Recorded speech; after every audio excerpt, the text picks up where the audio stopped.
Thank you, Madam Deputy Speaker. Can I congratulate the Honourable Member for Edmonton on winning this debate?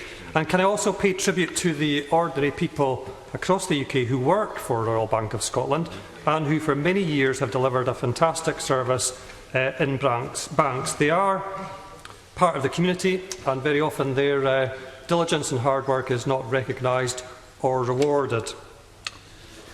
The difficulty I identify is with Royal Bank's business model. The business model, encouraged by the UK Government and which has seen access and standards of customer service plummet in the last 3 or 4 years in particular. I'd like to set that in context and highlight 3 examples of branch closures in my constituency of Caithness, Sutherland and Easter Ross. The Royal Bank has closed the branch in Invergordon very recently. This is a town in Rossshire with heavy industry and a growing tourism sector. The loss of the bank is now creating cash shortages and business turnovers are starting to fall. The impact is obvious.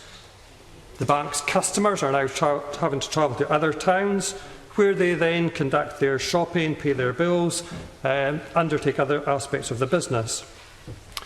This is enormously challenging to the local economy in Invergordon.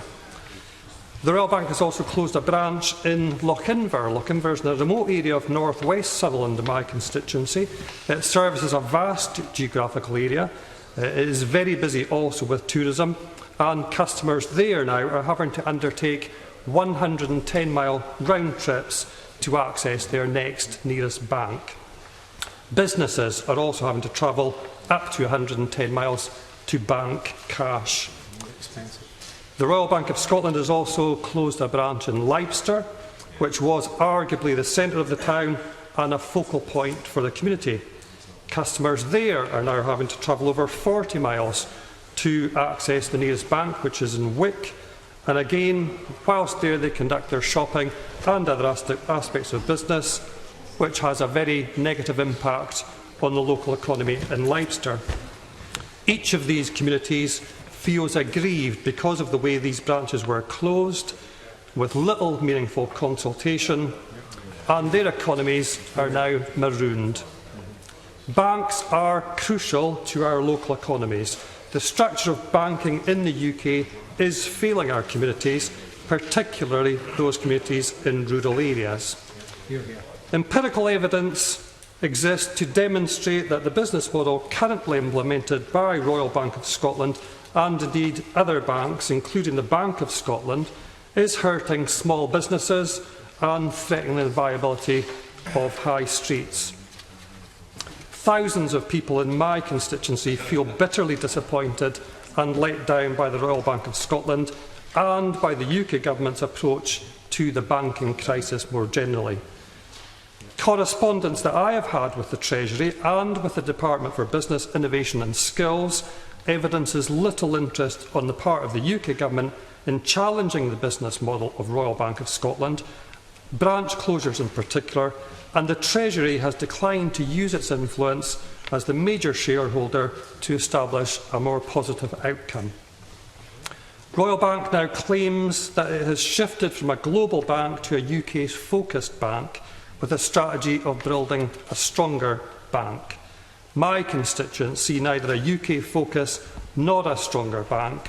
In fact, many now have no bank at all and feel distinctly disadvantaged.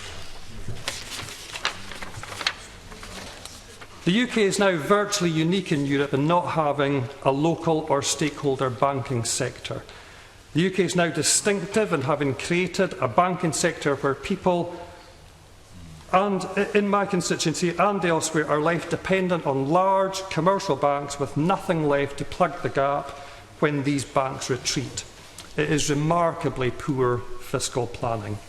The UK Government's stake in Royal Bank of Scotland provides an opportunity to address the structural problems observable in the UK banking sector and to guarantee communities access to banking services in the future. The NEF, Civitas, Respublica, Friends of the Earth, along with many other organisations, have all published proposals to use the UK Government's stake in Royal Bank of Scotland to create a network of local banks. it is increasingly clear that the UK taxpayer will never recover its investment through the reprivatisation of Royal Bank of Scotland. In fact, the likely loss to be realised is currently estimated to be around £13 billion, which is almost one full third of the original taxpayer bailout. The UK Government must then, as any sensible government should and would, look for alternative options. The UK Government could develop a local banking model based on Germany's Sparkassen, which we've heard about already. This could create 130 new local banks in England, and powers could be devolved to Northern Ireland, Scotland and Wales to allow those nations to restructure their banking sectors. The UK Government could transform Royal Bank of Scotland and NatWest into a model of best practice. Based on the performance of internationally comparable local banking networks, a programme of localisation could have boosted the economy in 2008 by £7.1 billion and delivered additional benefits of over £30 billion over the last 3 years. It is not too late. I urge the Minister to be brave, innovative and ambitious. Order a full review of options for Royal Bank of Scotland before selling off any more shares at knockdown prices. The current programme of bank closures is helping nobody and looks very likely to become worse. Consider, Minister, how local economies could be enhanced through the development of a stakeholder bank and how communities can be assisted to grow, prosper and develop.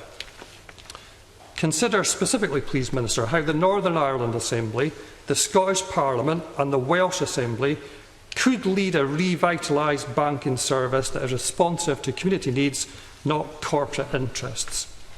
I have deep reservations about the timing and speed with which UK Government plans to sell its remaining stake in Royal Bank of Scotland. The reduction of the Treasury shareholding in the bank without structural reform will ultimately lead to a return to business as usual and a missed opportunity to learn the lessons of the crisis, ensuring more customers, taxpayers' protection. Structural reforms should be demanded as a condition of sale.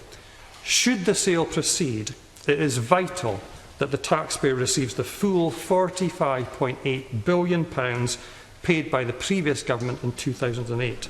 The public must get every single penny back. I support this motion.